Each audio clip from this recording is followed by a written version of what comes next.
Hey everyone, welcome to another episode of Darshan Talks. Today's conversation is going to be about pharmacy entrepreneurship. So if you are a pharmacist and you're going, what do I do? How do I run a successful pharmacy business? You're going to care about today's conversation. What we do want to point out is this is for education purposes only. I should probably lower the volume of this background music because there is way too much volume going. Turn it up. I'm your host, Darshan Kulkarni. This is the Darshan Talks live stream, and and we have our guest today. Our guest is, and he has informed me about the type of description he'd want. He describes himself as a serial entrepreneur, a business consultant, a potential board advisor. Well, a potential board advisor for you, and he describes himself as an all-around good guy. I would take umbrage to at least one of those things. If not the all-around good guy, I've seen him be difficult so that he can get the best from people. So good guy may not be in the short term, but it may be in the long term. Look, it's self-proclaimed. It is self-proclaimed. I do want to emphasize I'm an attorney, but I'm not your attorney. We're both pharmacists, but we're not your pharmacist. So this is for educational purposes only. I have my own law firm that advises companies with FDA-regulated products and advises pharmacists as well. So these are considerations, but do not necessarily reflect the opinions of the host, the guest, our clients, or our employers. If you like what you hear, please leave a comment, please subscribe, please share, please ask our guests questions. You can always find me on Twitter at Darshan Talks, or just go to my website, DarshanTalks.com. So Rudy, it's awesome to have you on. Thank you for coming on. Did I forget anything? No, but it's awesome to be on. And we were on last week. We're gonna do this for a couple of weeks or until he kicks me off. So please ask questions. It would make it much more interesting to answer some people's questions and help some folks out there. I want to make note that if you look at last week's call to this week's podcast, this guy looks way sexier this week. He just got a haircut. So everybody comment about his haircut. And I mean, he's closing the gap a little bit on who looks better, but it's still a big gap. Well, at least we know you're not shy about this. What I do want to emphasize is the last conversation we had was on how do you start your pharmacy? What choices you make, what decisions you make. How do you decide what is the right setting for you?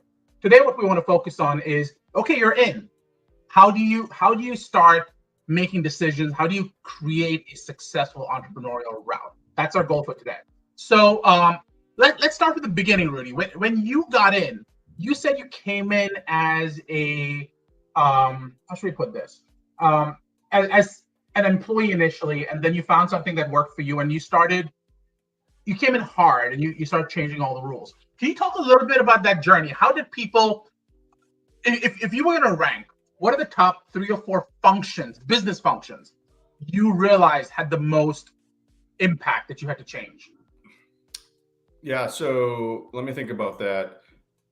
Before I even walked in the door to the business, I already had a plan, right? There were things I already decided that were going to change pretty quickly. First one was cost of goods sold. I looked at the purchasing power and I thought it could be done better. I thought that inventory was inflated. So immediately after I bought the business, I returned a bunch of product because I was cash in the door. It was a very pharmacist driven organization versus technician. And I flip-flopped that and I made a strong technician driven organization, and pharmacists were just really there for verification purposes, and the technicians really ran the organization. And then I changed the business model from just sort of a hodgepodge to saying we're going to be very finite and specific about what we do and grow and how we grow, and optimizing our existing business so that we weren't just going to have, say, an agency that has 20 group homes and we have 15.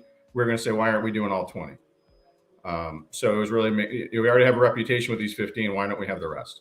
So it was going to be to try to optimize. Or maybe we had a school where there's 50 kids and we're doing 25. Like, why aren't we doing all the kids? There should be no other pharmacy in here. Like, A, that's a threat, and B, it's an opportunity. Right. So let's start with each one of those. So you start off with COGS, or cost of goods sold. Your experience was as a retail pharmacist, no, in a long-term care facility.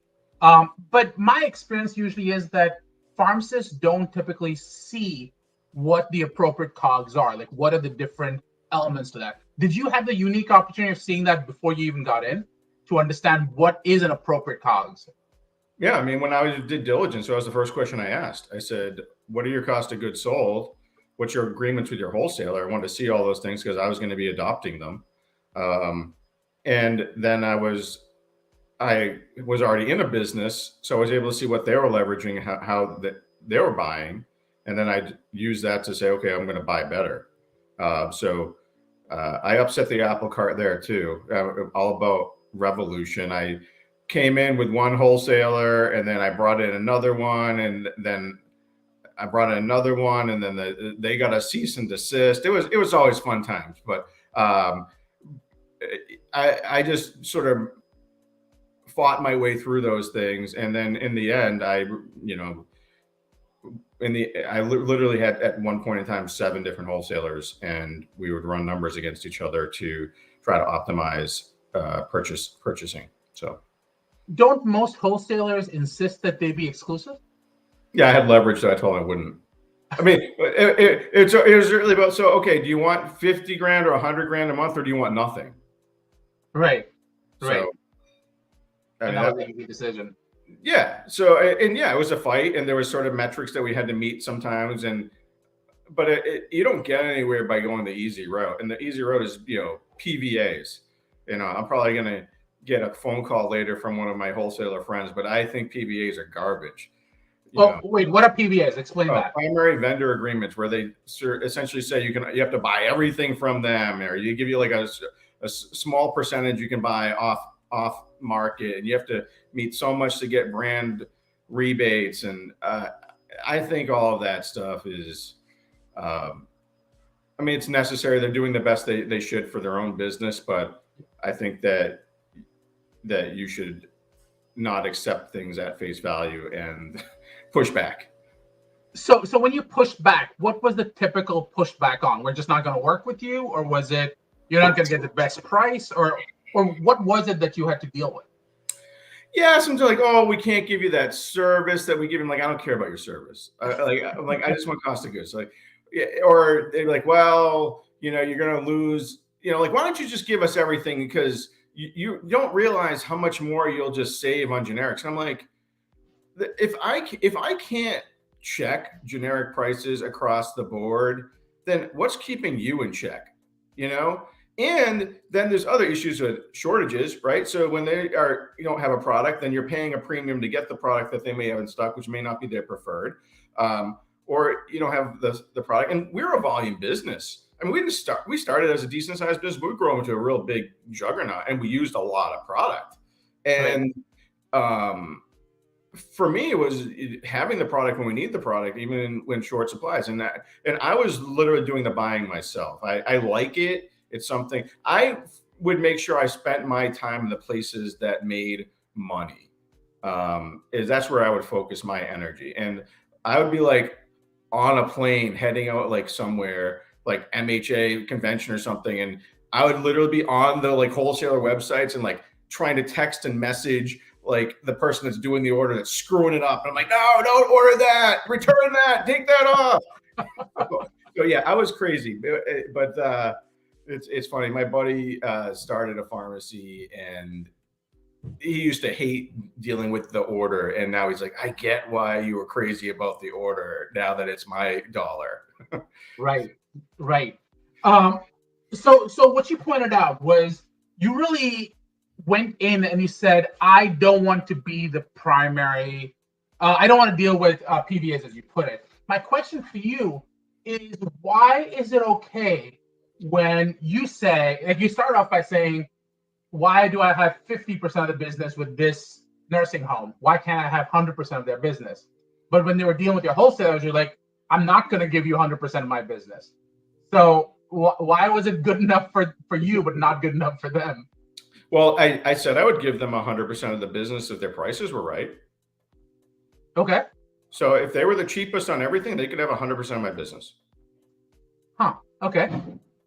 So that was, and I never strong armed any of the folks that we got business from, that we partnered with or serviced their clients ever. I just would try to outservice whoever they had in there and say, why not use us for everything? So, but yeah, no, I would tell wholesalers all the time, like, I won't buy a drug from anybody else if you're the cheapest on everything. Which is true, but it's sort of the same argument I have with my bank all the time, where they're like, well, what are you looking for? I'm looking for a place where you don't charge me fees. That's pretty much all I want from you. And they're like, but we can give you better service. I'm like, I don't need better service. I'm going to deposit a check. I need to withdraw the check. Like, that's the extent of what I need. Right. But you're right. And sometimes there are other things, like I want better credit terms or whatever it is. So the next thing you address, you start off from COGS. You then went to inflated inventory. How could you, when you're walking into a new place, evaluate whether you had an inflated inventory? How do you know what would be appropriate? How did you know when to come in and change? Yeah, so you just start looking at stock bottles, and then on the stickers, there's letters, right? So every letter is associated with a month. And so, you would look on the shelf and see how long things have been sitting on the shelf. Now, I mean, other people have inventory systems. I like technology to a certain extent, but I'm literally the whiteboard guy, right? Like right now, like if there's a whiteboard behind me, or we could get this camera turned around, like I would start writing stuff out, because I think visualization, walking past it, you can't ignore it. It's right there. But I can ignore your, smart sheets or Gantt chart that's in a computer somewhere that I'm like, I don't want to look at that today. But the whiteboard, I got to walk past, and I'm like literally like John Madden. I got circles and X's, and like, this is what we're doing here. But yeah, I would walk the shelves, and I'd be like, why do we have 4 bottles of this expensive product that we have one patient on that gets it once a month? I'm like, return it, get that shit out of here. Right. So who was, I mean, a key portion of all of this is having the right team helping you. So who was your core team that helped you figure out what you need, or was this all you on your own? I mean, it was really all me running point on it at first, right? And then once I got into the business, you start sort of developing people within the company, right? Like there were people within the organization that I thought, were in the right jobs, and we're doing a great job with it, or people that were in the right in jobs that weren't doing a great job that you need to reallocate. And there were people that were in the company that really needed to be better utilized. And so you start really looking for the ants to your army, right? Like, all right, like, well, these are the folks that I want to help me build this mound. And you start sort of showing them like why you believe in how you believe, and you got to get them on the bus, right? So it's it's good to great. You got to get all the right people in the right seats on the bus. And how big was your bus? I think when I bought it, it was probably about 50 people. At our peak, we're about 200 employees. So you went from 50 to 200. Of this, who was your core? How many were in your core team? Oh, it was like 4 people. One of my things that I have worked on doing a better job with is building out infrastructure. And I was going so fast. I didn't take the time, or I couldn't take the time to show people how to do things the way I wanted them done and the reasons why. And things that were just so simple in my mind weren't simple for everybody else. So I would get frustrated with like, what don't you see? This is easy, just do it. But I've realized that everybody doesn't necessarily think like me, and I don't necessarily think like everybody else. So I think it's really important that you take the time to teach people how to fish the way you want them to fish, with the bait that you have, using your rod. And versus just being the only one fishing, because that was a lot of the challenges as we grew, is that I literally, found it very difficult to keep it together exactly the way I wanted it to be. everybody just reported to me, really. So Right. So what I'm seeing without you saying it is your structure was in some senses still it was relatively flat in that everyone still responded to you and reported to you, but there was a pyramid structure in that you did have your 4 people who were your core group. right. And you would talk to them and you would raise things to them and have those conversations. Is that fair? Yeah, absolutely. And be like, all right, we're going to do this today. We're going to get this done. Where are we at with this project? Right. So when you talk about that, how many people in that were pharmacists, technicians, and neither of the above? Well, I think my bookkeeper was a person, and I had a couple different ones, but they were imperative throughout the business of managing contracts and sometimes HR functions until we get to the point where we had a separate HR individual.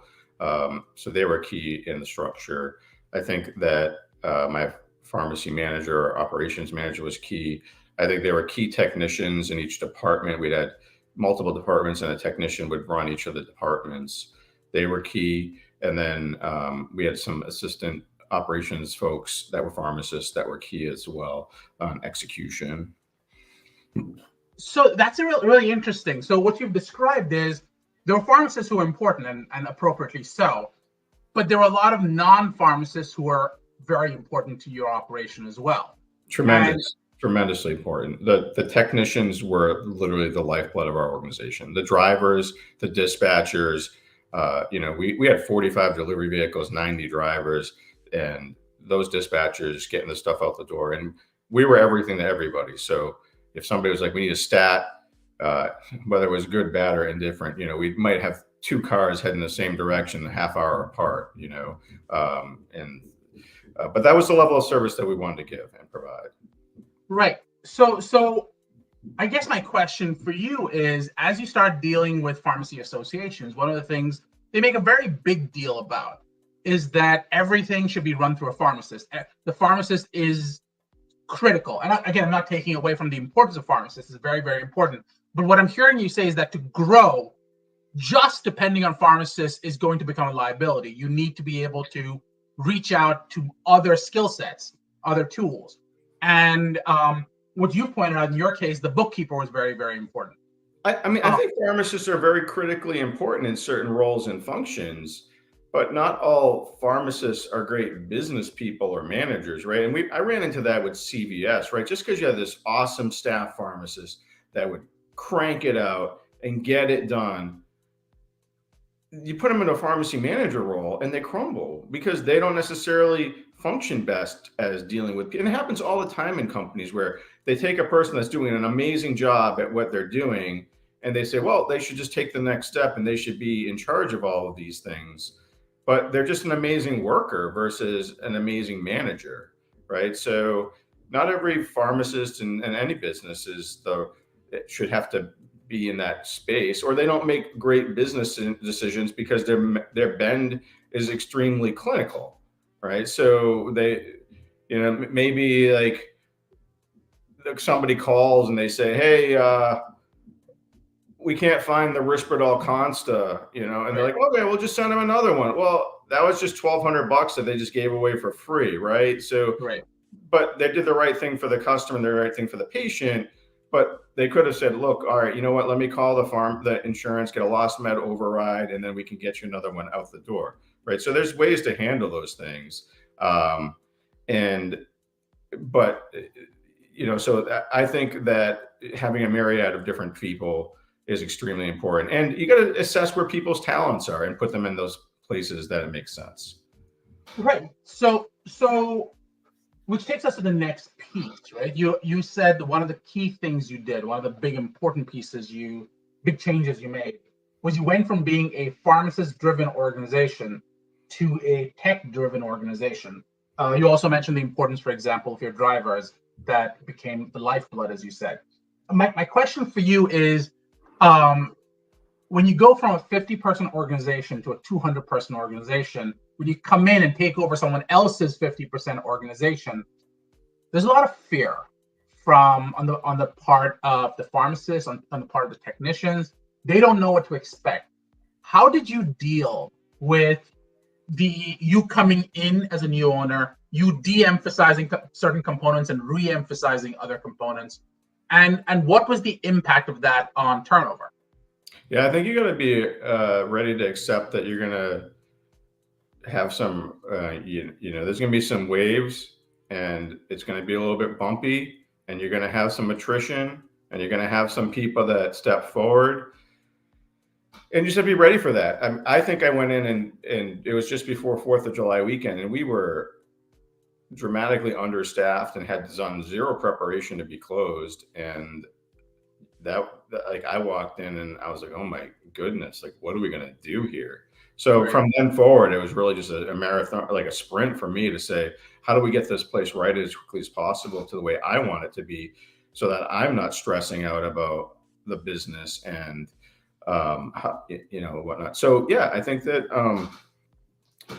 that you have to be prepared for people to say that's not the way we've always done it, and then you have to say, well, this is the way we're doing it, and here's the reasons why, and you have to believe that I'm doing all these things for the right reasons.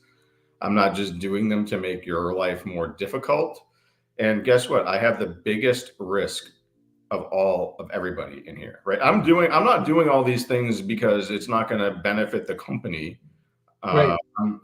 Because if it doesn't benefit the company, I have the most on the line. Right. So right. I think you just have to be ready to accept that there's going to be a fair amount of opposition to anything that you want to do. And did you get called out a lot? Oh yeah. I get called out all the time. But it was still like, well, that's great, and I appreciate that, but we're going to try doing it this way, and this is the way I want it done. So this is because I knew in my head where I wanted to go and how to get there. I just had to. Some people were really like ready to jog with me, and some people were ready to run with me, and some people were like anchors that you had to drag along. And sometimes you got to cut an anchor loose, get out of the mud. And so you mentioned attrition, and in that attrition, I assume a lot of it was people leaving. How much of it was you firing people? Very minimal. I didn't have to fire a lot of people. I think people made decisions that they just didn't want to be there anymore. And did you ever take that personally? Only when they were rock stars. Really? Right. I mean, you hate to have your rock star leave, but I mean, you appreciate it and understand it. But yeah, it was always challenging to lose somebody that you didn't want to lose. Right. Your fourth point was you wanted to be. So I'm going to repeat the 4 points again for those people who missed it. You said you came in. You said you're going to address the COGS, the cost of goods sold. You said you're going to go after the inflated inventory. You're going to go after changing the model of your pharmacy from being pharmacist-driven to being technician-driven. And then finally, you actually said that I'm going to be finite and specific about what I'm going to go after. And you were talking in that context about why am I not getting 100% of a client's needs as opposed to meeting 50%. Can you talk a little bit more about what that was like and the type of feedback you got? Yeah, no, I mean, the first thing I did was I came in and we scheduled meetings with every single client, right? And I wanted to understand what their needs were. And I think I might have said this before, maybe I didn't, but I don't ever want to be somebody's vendor. I want to be their partner. So I never refer to it, but I mean, actually be their partner, not just say like, I'm just flipping the word from vendor to partner. We would go in and find out how we can take the work off their back, how we can be a better supporter of what can we do to help them pass their sort of regulating bodies will come in and do inspections. What can we do to help be a better provider for them and takes work off their plate? So what we did was meet with everybody, express that there's a new quote unquote sheriff in town, and this is what we're doing. And then it was about up-leveling the service, not having structured delivery times, understanding what the needs are for the organization, making it customer-centric, not accepting, like, if somebody were to try to, we made it like a fire alarm going off if somebody tried to transfer a prescription out. It wasn't just like, okay, have a nice day, see ya. Like that was a big deal, and we changed the culture of the company to be that it was about taking care of our customer. And if we were to lose a customer, like what's going on? And, if it was, well, the person migrated out of the facility to another facility, it was like, okay, well, let's call that facility and see if we can service their entire facility or even our customer. Because what we found is when we had even one customer in an organization giving it the level of service that we do, that they would say, shit, let's use Apothecare for the rest of the business. So you were aggressive. What I noticed in the people you didn't mention, your key team members, and I assume it eventually grew into that, but you didn't mention marketing, you didn't mention sales, which is the lifeblood of most organizations. What I'm hearing instead is you are making those calls. No, I initially started working with some folks that were within the organization, and then I groomed an individual within my company and found that he really had a knack, desire, and enjoyed going out and getting the business and growing the business. And he wasn't a traditional person in that sense. He was a pharmacist, and he had authority within the organization. And I think that's what's extremely important is that if I got somebody from Comcast and they used to sell, cable, and brought them in and said, listen, I want you to sell drugs and sell our business model to customers. The training process and the investment that they have and the knowledge that they have is very finite, and it would take a lot to really, and I'm not saying you can't, but it would take a lot to really get that person to start producing the results. And when I worked with this person within the organization, he had been there for a very, very long time, and he really understands business. He really understands the folks we were partnering with, and really had a passion for it. That's the kind of person that can really help grow your business. And we got to the point that our service level really spoke for itself, and that we had nurses within the state that would literally walk into facilities that were having trouble or didn't do well and say, you need to work with this pharmacy to help you straighten your stuff out. So we really became a partner. And I think that's the mistake a lot of folks make is making somebody, a salesperson that really has no ability to make decisions or actually provide the level of service. And also, we had it was a big thing to maintain our business too, right? He was also fielding phone calls from customers that we currently had and maintaining that relationship. And if they needed something, he had the authority to make it happen versus let me give you over to somebody else, so. Right. So he became your customer service, your client retention, became all of it, was your go-to person. And I was running ops. I was the ops guy. I like ops, and so I ran strategy and ops. And he was the one out filling the funnel, and I was the one making sure that everything happened okay back home. So I guess my question then becomes, looking back, what would you have done differently? I would have taught more if I could slow down for a minute or two, and I probably would have tried to build more infrastructure. It's hard for me to say that I would do things differently because I don't know what the alternate ending would have been. I don't know what the outcome is of doing things differently. I just know where I got to, and good, bad, or indifferent. I don't think that I was perfect by any means, and I think that there's lots of things I've learned. But it's always hard for me to say, like, what would you have done differently? I mean, I guess I wish I would have done some things differently, but I don't know what the results of those things would have been. Maybe I wouldn't have grown to the size I was, or maybe I would have grown bigger. I don't know. So I just think I did things the way I thought I should do them to the best of my ability. And I've learned a lot from it. So, yeah. So that's interesting. What you're saying is, and it's sort of innate in what you're saying, which is you're a success because you don't look back in the same way. You don't, because you don't go, oh, if I would have done that differently, I could have been bigger. You kind of go, well, I could have been smaller. And it's not, I took the decisions I made because those were game time decisions. And each decision took me to where I am. So going back and reevaluating those decisions sounds great right now, but in the spur of the moment, you couldn't do that. I made the best decision I could at the moment I made it. So even though, yes, you could have built more infrastructure, or you could have taught more, you might have lost more people, or you might have cost yourself way too much money, whatever it is. So that's kind of an interesting takeaway. Before we go, a couple of questions for you. More importantly, how can people reach you if they have more questions? If you have more questions, or you want to get in touch or schedule some time to talk, you can email me at rdajie@outlook.com. And any parting words?